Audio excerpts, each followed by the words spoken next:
Setelah melakukan pencarian pada radius 60 meter dari titik awal kejadian, dua pemain jet ski yang hilang dihantam gelombang di perairan Teluk Manado berhasil ditemukan dalam kondisi meninggal dunia.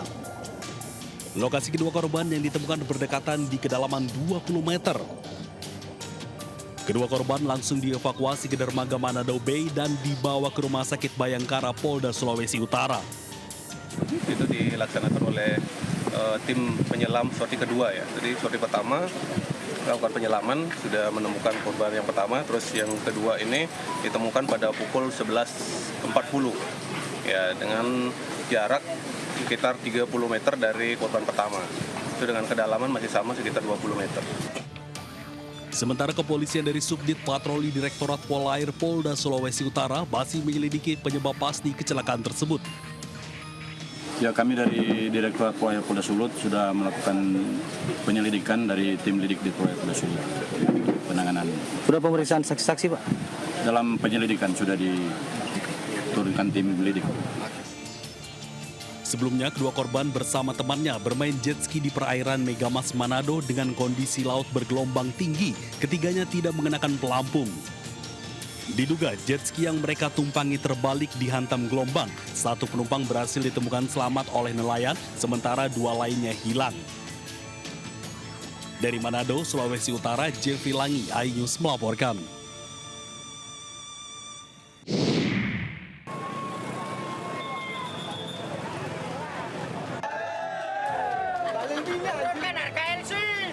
Ratusan pengemudi ojol menggelar unjuk rasa di depan kantor DPRD Kota Pasuruan, Jawa Timur. Mereka memblokir jalur Pantura yang menghubungkan Probolinggo Surabaya sebagai bentuk protes atas kualitas bahan bakar Pertalite yang disebut-sebut membuat motor mereka mogok. Dari data demonstran, setidaknya 200 motor milik ojol berebet alias mogok usai mengisi BBM jenis Pertalite di sejumlah SPBU. Selain itu, biaya servis motor di bengkel motor cukup mahal dan ditanggung sendiri. Aksi besar-besaran ini membuat arus lalu lintas di jalur utama Pantura lumpuh total. Demo, Pak. Pedanya berebet kabeh, Pak. Habis bisi Pertalite, Pak.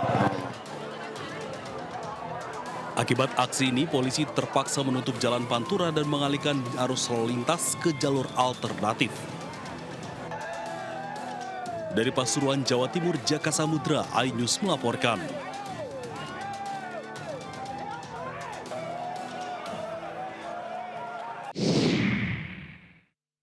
Ya, Bang. Bang, speak up-nya tadi, Bang.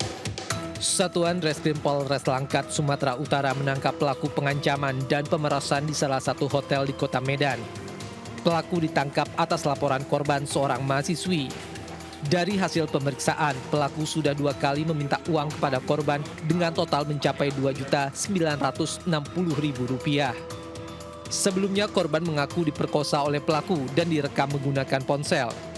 Pelaku mengancam korban akan menyebarkan video asusila tersebut ke media sosial jika korban tidak memberikan uang. Korban yang terus diperas tidak tahan hingga akhirnya melapor ke Polres Langkat.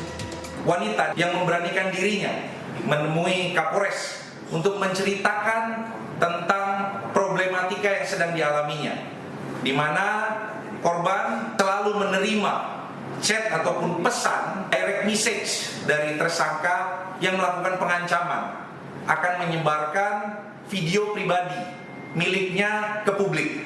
Dengan ancaman ini, tersangka melakukan pemerasan terhadap korban. Kini pelaku dan barang bukti berupa uang hasil pemerasan sudah diamankan di Polres Langkat dan pelaku akan dijerat pasal 368 KUHP subsidiar 369 KUHP.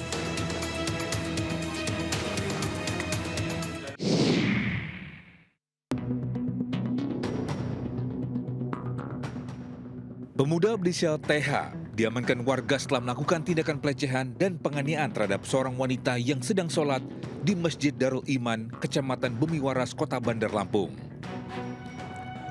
Usai diamankan, tersangka langsung diserahkan ke pihak kepolisian dan saat ini telah resmi ditetapkan sebagai tersangka. Hasil penyidikan mengungkap TH merupakan salah satu pengurus masjid dan juga tetangga korban. Kapolsek Teluk Betung Selatan AKP Galih Ramadan Haryo Mursid mengungkapkan bahwa tersangka telah merencanakan aksi tersebut sejak 4 hari sebelum kejadian. Jadi yang pertama ini dia disuka sama korban, namun tidak tersampaikan. Ya, alasan tersangka dia takut ketemu orang tua, jadi hanya melampiaskan melalui telepon tadi ada video foto di HP-nya, dan dia lebih pada saat itu sendiri korban yang disukainya ini. Ada saat itu juga lah dia hilang dan mengambil kesempatan. Saat ini polisi masih memberikan pendampingan dan trauma healing kepada korban. Sementara tersangka dijerat pasal 289 KUHP tentang pelecehan seksual dengan ancaman hukuman maksimal 9 tahun penjara. Dari Bandar Lampung, Lampung, Andres Afandi, iNews melaporkan.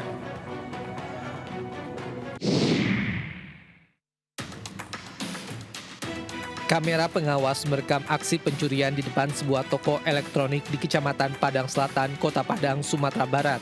Korban memarkirkan motornya di depan toko untuk membeli kipas angin dan meninggalkan tas berisi barang berharga di motor. Tak lama berselang, 2 pelaku yang mengendarai sepeda motor datang dan berhenti di samping motor korban.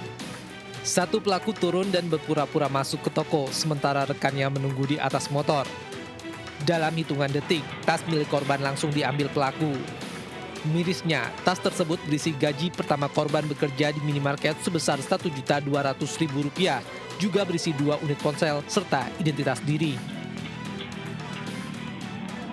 Milih-milih warna, mau membayar ke orangnya, anak ini mau mengambil uang di tas. Tahu-tahu dia kaget, tasnya sudah hilang.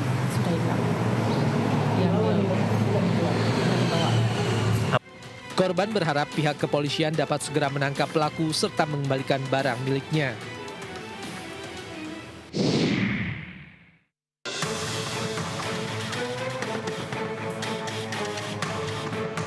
Seorang pelaku penggelapan tak berkutik usai tertangkap di kawasan bundaran air mancur Masjid Agung Palembang, Sumatera Selatan. Pelaku ditangkap korbannya sendiri yang tak sengaja bertemu pelaku di lokasi. Penangkapan pelaku mengundang perhatian warga sekitar hingga pelaku nyaris diamuk warga yang melintas di lokasi. Anggota Polantas Polrestabes Palembang yang melihat keramaian warga datang ke lokasi dan mengamankan pelaku dari kemarahan warga. Pelaku diduga membawa kabur motor temannya dengan modus meminjam. Pelaku selanjutnya dibawa ke Polsek Ilir Timur 1 Palembang untuk diproses hukum.